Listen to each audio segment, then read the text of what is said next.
Breaking up is coming in right now, viewers. It looks like that there were some tremors which were felt in eastern India, from Sikkim all the way to India, to Delhi. And the epicenter is supposed to be, from what we know, was in Nepal. Early in the morning at 6:35 with a magnitude of 7.1 and then 6.44 heavy tremors of earthquake were felt from eastern India, including Sikkim to Delhi. Its epicenter was in Nepal. It is hoped that there is no loss of life or property in Sikkim.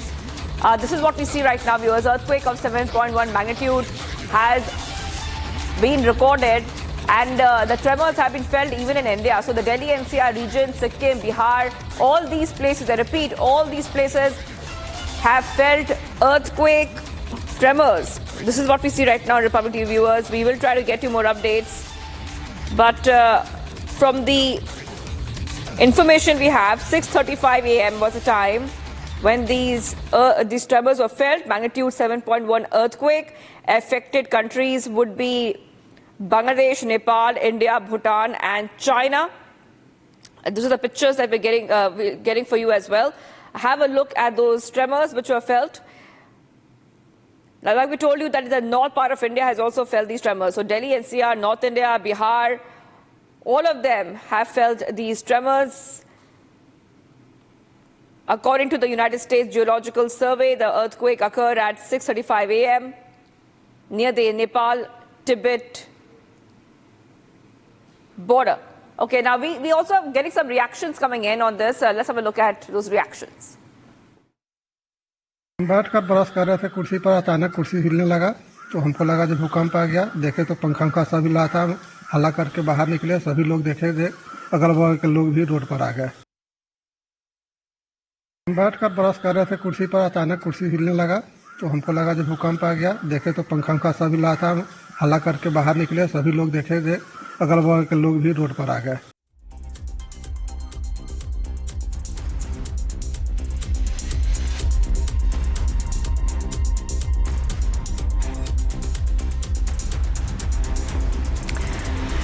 Let's move right now to some of the other stories we're tracking. Remember that the outgoing NSA of the US, Jake Sullivan, was here in India, and he had a very important one-on-one discussions with Prime Minister Modi, Jai Shankar. He also had a talk with Ajit Doval, and they discussed the long-standing ties between India and the US. Some important announcements were made, and this is coming in as, remember, that a new NSA will be taking over soon from the Trump administration. Take a look at this report to understand what were the key highlights of the meeting between Jake Sullivan and the top leaders in India.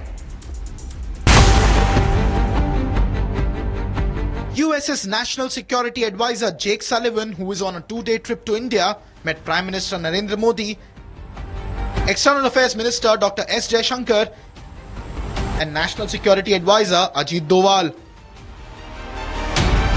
In a big statement, Sullivan said that the federal government in Washington is finalizing necessary steps to remove barriers in India-United States civil nuclear cooperation. This will give fresh momentum to a landmark deal between the two countries. The Biden administration has determined that it is past time to take the next major step in cementing this partnership. So today I can announce that the United States is now finalizing the necessary steps to remove long-standing regulations that have prevented civil nuclear cooperation between India's leading nuclear entities and U.S. companies. Sullivan also said that India and the United States will continue to nurture India-Middle East-Europe corridor. We've launched initiatives on jet engines, semiconductors, and clean energy. And in a few months' time, we'll come together to put an Indian astronaut in space. These are remarkable achievements, and we made them by harnessing the remarkable innovation of the American and Indian people. Here at IIT Delhi, there are impressive young entrepreneurs who are designing everything from AI-enabled robotics to military-grade sensors. In his address, Sullivan also said that US and India collaboration is crucial for peace and stability in the Indo-Pacific. And at the G20 here in Delhi in September of 2023, we together announced the launch of the India-Middle East Economic Corridor, an ambitious initiative linking India, the Middle East, and ultimately Europe with a sea and rail corridor and fiber and electricity and energy connections. In the address, Sullivan also slammed China for its predatory industrial strategies in certain critical sectors, including chip manufacturing and other emerging technologies.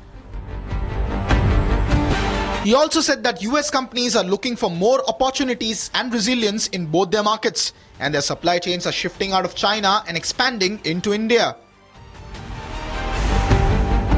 In what can be seen as a remark at China, Sullivan said that US, India and other key democratic nations have all been reminded that we cannot ignore the ways in which interdependencies can be weaponized against us.